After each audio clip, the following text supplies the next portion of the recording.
¿Cuál ha sido el encuentro más aterrador que has tenido con un desconocido? Mi hijo y yo estábamos en un mercado de productores súper lleno de gente. Creo que él tenía unos 10 u 11 años. En un momento de adelantó.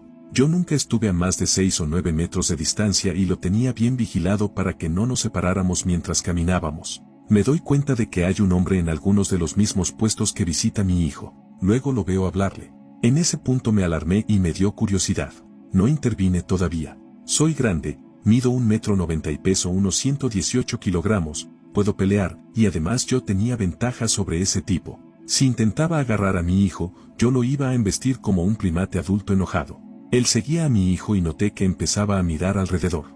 Imagino que para ver si alguien lo estaba observando. Me empecé a acercar un poco más y él todavía no me había visto. En ese punto era razonable asumir que era un depredador, pero no quería armar un escándalo y que resultara ser solo un tipo torpe intentando ser simpático.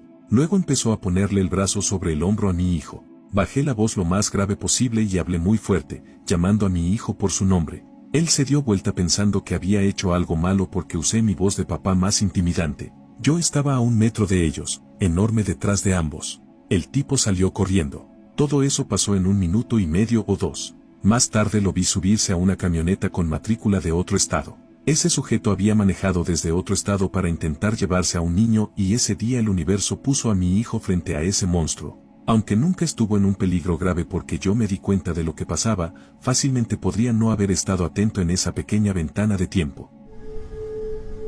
Esta realmente se me quedó grabada, porque no he tenido encuentros aterradores como tal, la mayoría solo me incomodaron. Esta me asustó de una manera diferente. Estaba con mi novia de ese entonces y con 2 amigas nuestras, que eran hermanas. Teníamos 20 y tantos y estábamos caminando por un outlet. Yo iba como a 3 metros detrás de las 3, así que para cualquier otra persona probablemente no parecía que yo estuviera con ellas. Pasaron frente a un banco, y sentado ahí había un hombre blanco con un abrigo largo negro, sin otros rasgos muy distinguibles. Por alguna razón lo noté específicamente mientras ellas se acercaban, así que lo estuve observando todo el tiempo. En el instante en que ellas pasaron y ya no podían verlo, él levantó una placa policial, pero la mantuvo muy cerca del cuerpo, como si ocultara que la estaba mostrando. La apuntó hacia ellas y la siguió con la mirada mientras sostenía la placa todo el tiempo en que pasaban. La bajó cuando ya estaban a unos 2 metros de distancia. No sé si dejó de hacerlo porque me vio a mí o no. Sé que esto no suena aterrador, pero lo único que podía pensar era este tipo está acumulando el valor para hacerse pasar por policía frente a mujeres y algún día va a lastimar a alguien. No sé si tuve malas vibras desde antes o si lo estoy recordando distinto, pero me inquietó muchísimo. Realmente espero que solo haya sido un tipo raro y no alguien con malas intenciones. En la secundaria era amigo de un chico. Vivíamos en el mismo vecindario y pasábamos tiempo juntos con frecuencia. Él terminó debiéndole dinero a otro sujeto por marihuana. Un día fui caminando a la tienda de la esquina para comprar un refresco. Cuando estaba entrando al estacionamiento, un hombre enorme salió del local y me vio. Se acercó y me dijo, «Tú eres amigo de tal. Los he visto juntos. Él me debe. Dime dónde vive, necesito hablar con él». Le respondí, «Vive por allá» y señalé de forma vaga hacia la dirección equivocada, lejos de donde realmente vivía mi amigo. Luego dije, «Eso es todo lo que necesitas saber». Eso claramente no le cayó bien. Se quedó en silencio unos segundos después de mi respuesta, así que pensé que la interacción había terminado. Esperó a que girara la cabeza para irme y entonces me dio un golpe en la cara por sorpresa, el más fuerte que me han dado en la vida. No sé cómo no quedé inconsciente. Salí tambaleando hacia la calle desde la acera, con un dolor intenso y en shock. Mi visión se volvió roja y violeta por unos segundos y no escuchaba nada más que un sonido grave repetitivo. Por suerte no venían autos cuando terminé en la calle sin querer. No soy una persona que pelee. Estaba desprevenido, aterrado y con la cabeza doliéndome mucho. Admito que no quería que siguiera, así que me fui. Mientras me alejaba escuché que el hombre decía, «Eso te pasa por tener la boca insolente. Dile a tu amigo que me llame». Mirando atrás puedo ver cómo mi respuesta pudo haberse malinterpretado, mis palabras pudieron sonar mal. Siempre he tenido dificultades con la interacción social y no soy bueno eligiendo cómo decir las cosas. A veces digo cosas incómodas u ofensivas sin intención. También estaba nervioso por la situación y dije lo primero que pensé para salir rápido de la conversación. También es posible que ese hombre hubiera estado buscando cualquier excusa para desquitarse por el dinero que le debían y yo fui un blanco conveniente. Por suerte nunca volví a verlo. Mi amigo, el que debía el dinero, se disculpó muchísimo cuando se enteró de lo que me pasó y hasta me compró una bolsa grande de marihuana como forma de pedir perdón. No sé si él llegó a encontrarse con ese sujeto después, dejé de juntarme con él poco tiempo después de este incidente. No era la primera situación problemática que me pasaba por andar con él, pero esa fue la que finalmente me hizo entender que debía elegir mejor a mis amistades. Aprendí que hay personas que, incluso con buenas intenciones, atraen drama y problemas, y si no quieres eso en tu vida, lo mejor es dejarlas seguir su camino y mantener distancia. Cuando estaba en la secundaria, mis dos amigos y yo íbamos caminando por el costado de la carretera hacia un McDonald's. Estaba muy oscuro, pero a unos 6 metros adelante, del otro lado de la calle, empezamos a escuchar el sonido de un encendedor haciéndose clic, como si fuera claramente hacia nosotros. Lo comentamos en voz baja pero seguimos caminando, esperando pasar de largo. Un hombre sin hogar salió bastante rápido de la oscuridad hacia nosotros diciendo «Hey, sé que me ven». Intentamos seguir avanzando y él dijo «Solo necesito dinero». Seguimos caminando hasta que gritó «Sé que no quieren morir por algo de dinero». Nos detuvimos y lo enfrentamos, petrificados. Yo más o menos llevé la conversación, diciéndole que le daríamos lo que teníamos y que se calmara. Sacamos nuestras billeteras y empezamos a darle los pocos dólares que teníamos, y él se sentó en el pasto apretando el dinero y llorando porque tenía hambre. Yo había guardado $5, así que los saqué y se los di, diciéndole que había un McDonald's ahí mismo y que fuera a comprarse algo de comer. Él seguía llorando y rezando «Señor, ayúdame». Decidimos dejarlo ahí y lo único que pude decir fue «Dios te bendiga» y seguimos caminando.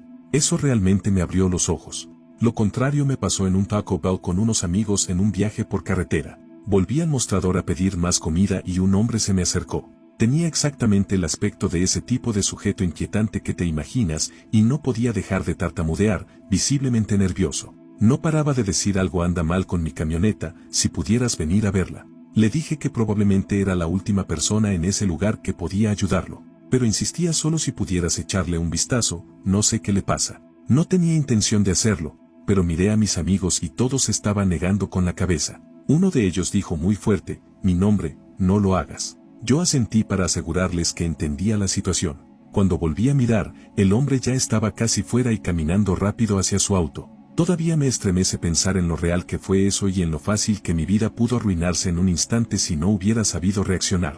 No sé cuál es la enseñanza exacta. Hay personas que simplemente están pasando por una mala racha y sienten que no tienen opciones. Y hay personas que quieren hacer cosas terribles a otros. Supongo que siempre es mejor asumir lo segundo.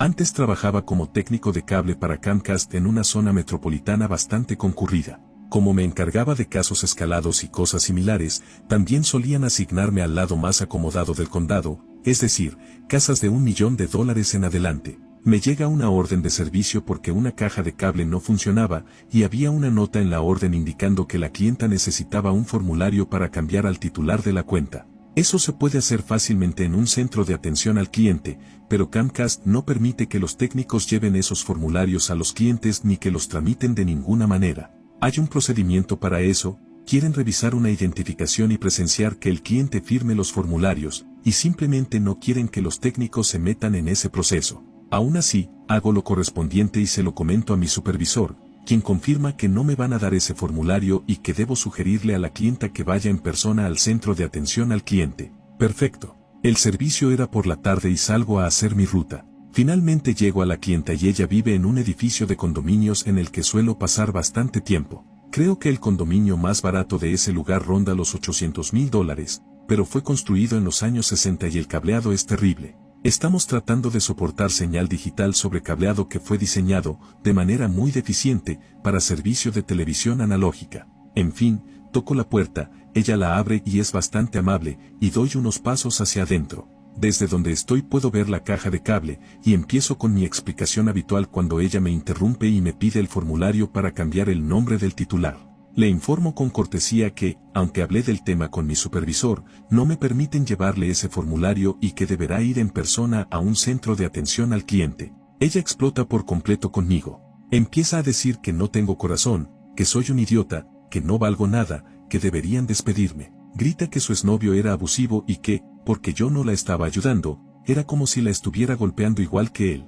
Me dijo que él la iba a desvivir y que sería culpa mía. Está gritando todo eso en mi cara, a pocos centímetros de distancia. Yo estaba en una situación complicada. Soy un tipo corpulento de alrededor de 1,80 metros que se pasaba cavando para instalar cable con bastante frecuencia. Estaba en buena forma física y era bastante musculoso. Ella parecía una rubia adicta al crack de unos 40 kilogramos en plena racha. Y estábamos solos dentro de su casa. Cualquier cosa de la que me acusara en ese momento prácticamente no tendría cómo defenderme, y yo pensaba que esa mujer podía arruinar literalmente mi vida tal como la conocía con solo decir que la había golpeado, o atacado, o algo así. Y ya me había demostrado que era totalmente capaz de irse por ese camino. Para darme tiempo, empiezo a revisar la caja de cable que no funcionaba y descubro que simplemente estaba desconectada por completo. Así que reviso la señal, que era normal para el pésimo cableado de ese edificio en particular, y la vuelvo a conectar.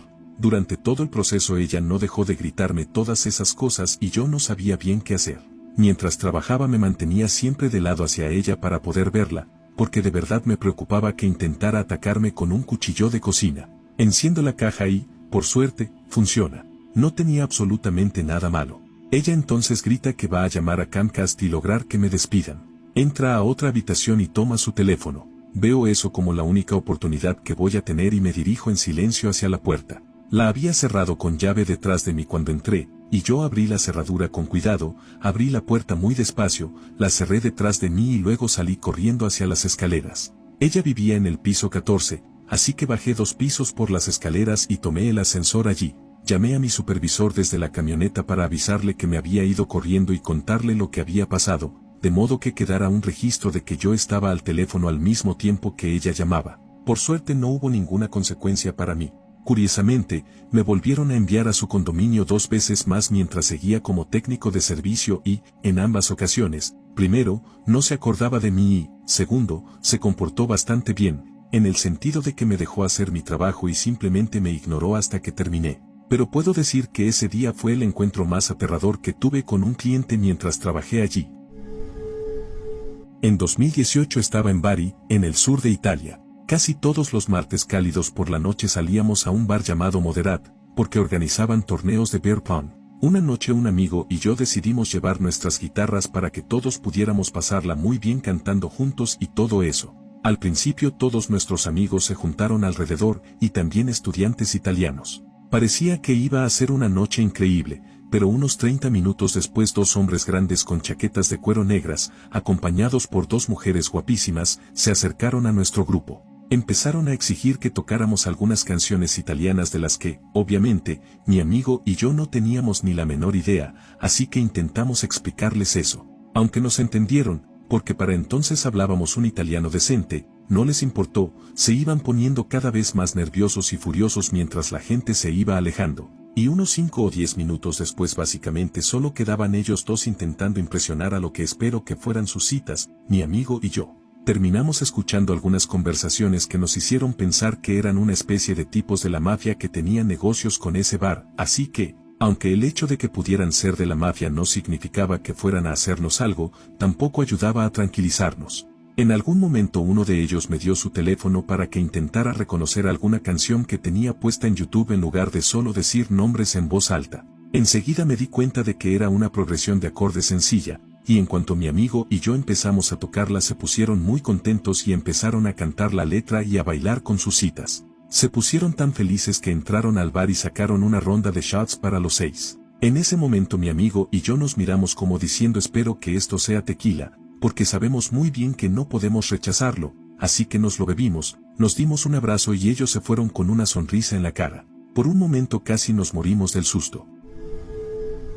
Era en una época en la que vivía con mi abuela para que mis padres pudieran resolver sus problemas de divorcio. Estaba en 3er grado, tenía 7 u 8 años. Ya había salido de la escuela y normalmente tomaba el autobús hasta el barrio de mi abuela para caminar hasta su casa. Si ella no estaba, solía ir a la casa de una pareja muy amable que vivía en la misma calle para que me cuidaran hasta que mi abuela regresara. Justo cuando vi alejarse el autobús, noté a poca distancia a un hombre con apariencia de persona sin hogar caminando por el vecindario. Parecía que no se había bañado en años, tenía la ropa rota, el cabello desordenado y probablemente unos 40 y tantos años. No parecía vivir por ahí. Se cruzó miradas conmigo y me quedó mirando, haciéndome temblar de miedo. La expresión que me dio no me hizo sentir nada bien, sabía muy dentro de mí que algo no estaba bien.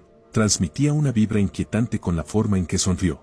Saludó con la mano y yo solo respondí por educación antes de empezar a caminar hacia la casa de mi abuela. Seguí caminando pensando que el encuentro había terminado hasta que escuché pasos detrás de mí. Miré y vi que era el mismo hombre con aspecto de vagabundo que ahora me estaba siguiendo. Empezó a decir cosas como «Hey niña, oye espérame, eres bastante linda y ¿cómo te llamas?». Sabía que era peligroso, así que empecé a correr rápidamente hacia mi casa llorando y asustada. Cuando llegué golpeé y pateé la puerta para que mi abuela me dejara entrar. No tenía una llave de repuesto para usar y ella estaba por hacerme una. Al notar que no estaba y que todo estaba en silencio intenté correr hacia la casa de los vecinos, pero el hombre ya había llegado y me agarró del brazo. Eso hizo que gritara y llorara pidiendo ayuda a cualquiera que estuviera cerca. Me sostuvo tratando de decirme que me callara cubriéndome la boca, pero le mordí la mano con fuerza y fue asqueroso. Él gritó de dolor por la mordida y finalmente corrí hacia la casa de los vecinos. Por suerte abrieron rápido y abracé a la señora que me cuidaba.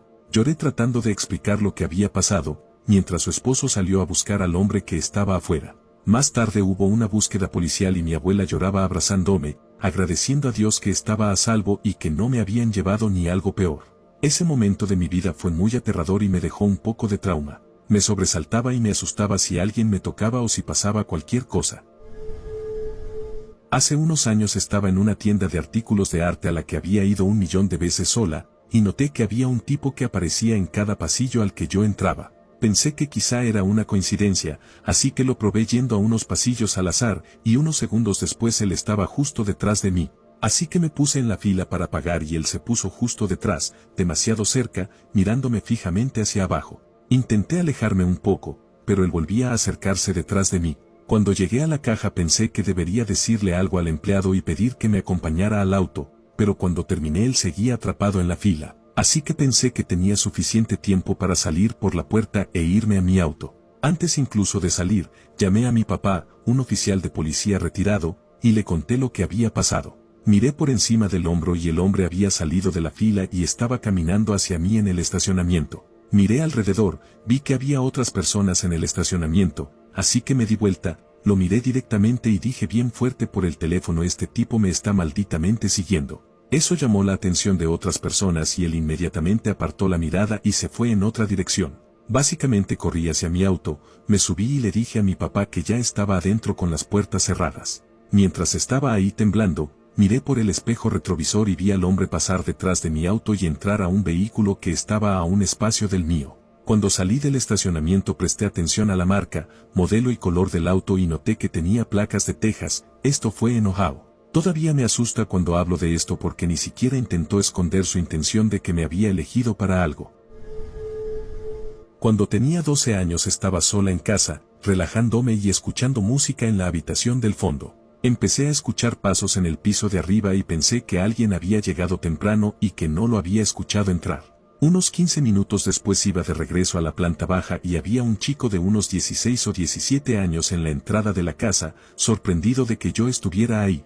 Los dos nos quedamos inmóviles. Él era obviamente más grande que yo y tenía 2 bolsas con cosas de mi papá en los brazos. Finalmente salió corriendo por la puerta principal. Ahí fue cuando se activó mi reacción de lucha o huida, y en vez de llamar a la policía, siendo la chica gordita que era, salí corriendo detrás de él. Si hubiera seguido corriendo habría escapado fácilmente, pero fue hacia el costado de la casa para subir a una bicicleta e intentó cruzar el césped pedaleando. Así que lo tiré de la bicicleta y traté de detenerlo cuando empezó a lanzarme golpes. Yo también le di algunos cuando me pegó en el ojo y finalmente logró escapar. Fue en ese momento cuando quedé en blanco y me sentí abrumada y asustada por lo que había pasado. Un vecino llamó para ver si estaba bien y llamó a la policía por mí. Nunca lo atraparon porque durante 2 años mi cerebro no me permitió recordar lo que había pasado ni quién era. Lo único que sabía era que nadie esperaba que una niña gordita de 12 años se defendiera, ni siquiera yo. Una vez rompí mi celular y lo llevé a una tienda para que lo repararan. Mientras lo arreglaban conecté un viejo teléfono con tapa para poder recibir mensajes y llamadas. Fui a buscar mi teléfono reparado unos minutos antes de que abrieran, esperando afuera del local. Era una zona más o menos insegura. Abrí mi teléfono con tapa para enviar un mensaje a alguien del trabajo y, mientras lo hacía, un hombre en bicicleta pasó cantando celular, tiene un celular. Supuse que se estaba burlando de mi teléfono antiguo, así que gruñí y dije algo corto como zip. De repente frenó su bicicleta. Se bajó y se me puso enfrente. Empezó a despotricar sobre cómo todo el mundo le toma fotos y no puede estar tranquilo, y que por qué no puedo dejarlo en paz. Noté que tenía un solo zapato puesto. Me tenía acorralada contra la pared. La tienda seguía cerrada y no había nadie más cerca. Intenté decirle que no le había tomado ninguna foto, que era solo un teléfono con tapa, pero claramente no estaba en su sano juicio. Después de una eternidad abrieron la tienda y corrí hacia adentro. Empecé a llorar antes de poder pedirle mi teléfono al técnico. El técnico volvió a cerrar la tienda para acompañarme hasta mi auto. Fue muy amable. Yo, mujer de 21 años en ese momento, estaba en una tienda comprando algunas cosas para mi casa cuando noté que un hombre literalmente me estaba espiando desde la esquina de un pasillo. Al principio lo ignoré y seguí comprando, pero me di cuenta de que ese hombre me estaba siguiendo por toda la tienda. Luego empezó a llamarme y dijo que yo le parecía familiar y me preguntó si iba a la universidad local. No era así que le dije que no. En ese punto ya me había incomodado, así que pagué y fui a mi auto. Escuché pasos detrás de mí y supe que me había seguido, así que me subí rápido y cerré las puertas. Estaba oscuro y no me di cuenta de que él había rodeado la parte trasera del auto hasta que golpeó la ventana del lado del acompañante. Lo ignoré y encendí el auto, y eso hizo que corriera hacia adelante y empezara a golpear la puerta del conductor, intentando abrirla y pidiéndome que lo llevara. Estaba aterrada y salí del estacionamiento lo más rápido que pude, y él corrió detrás del auto hasta que doblé en una esquina. No tengo idea de cuál era su plan, pero hasta hoy me ponen nerviosa los estacionamientos oscuros de noche. Estaba en la secundaria y trabajaba en una parada de camiones. Una noche un camionero entró y se quedó mirándome durante mucho rato. A donde fuera que me moviera, él me seguía con la mirada. Le dije que si necesitaba algo tenía que venir al mostrador y pedirlo. Solo gruñó y siguió mirándome. No soy una persona pequeña y en ese momento estaba en fútbol americano, lucha libre y atletismo. También iba al gimnasio 6 días a la semana. Pesaba unos 86 kilogramos de puro músculo y hormonas de adolescente, pero las vibras que me daba ese tipo me estaban poniendo nervioso. Llamé a mi compañero de turno y le dije que iba a estar un rato en el congelador. Así que estuve reponiendo los congeladores y refrigeradores un buen rato y luego fui al baño. Al entrar al baño el camionero se levantó de golpe, entró detrás de mí y simplemente se quedó ahí parado mientras yo hacía mis necesidades y me lavaba las manos. Apenas salí agarré las bolsas de basura y salí derecho a ocuparme de los tachos en las bombas hasta que él se fuera. Cuando finalmente volví adentro, mi compañero me preguntó por qué el camionero me seguía. No tenía idea, nunca dijo nada, no pidió nada, solo cargó combustible en su camión y me inquietó. Nunca me sentí tan perturbado por una persona como con ese hombre. Cuando mi hija cumplió 1 año hicimos un viaje a Hawái. Cuando estábamos sentados en el aeropuerto esperando para hacer el check-in de los pasajes, un hombre se acercó y empezó a comentar lo hermosa que era mi hija. Bien, gracias, pero no terminó ahí. Se quedó de pie encima de mí e insistía en preguntar su edad, cumpleaños, cosas favoritas, a dónde íbamos, etc. Yo me negaba a responder, pero él se negaba a irse y quedamos atrapados. Mi esposo volvió y el hombre se alejó bastante rápido. Avisé a la seguridad del aeropuerto, pero no hicieron nada. Llegamos a nuestra puerta de embarque y, unos minutos después, el mismo hombre se sentó en un lugar desde donde podía mirar a nuestra hija. Si cambiábamos de asiento, él volvía a ponerse en una posición donde pudiera verla. Se lo mencioné a la persona de la puerta y lo desestimó de nuevo. Subimos al avión y él también logró subir en un asiento desde el que podía vigilarla. Seguía sonriéndole y levantándose para caminar por los pasillos y pasar cerca de ella. Mi esposo se levantó y él vino y dijo con voz de bebé: averigüé a dónde van, ¿verdad? Lo reporté a la azafata, que no estaba para juegos. Lo obligaron a cambiar de asiento y no le permitieron volver a levantarse. Al aterrizar había personas esperándolo y se lo llevaron, seguridad o personal del aeropuerto, no sé, pero no lo volvimos a ver. Estoy 100% segura de que nuestra hija habría sido secuestrada o víctima de trata si no hubiéramos estado súper atentos y no lo hubiéramos reportado. Eso fue hace 7 años y todavía recuerdo el terror que sentí.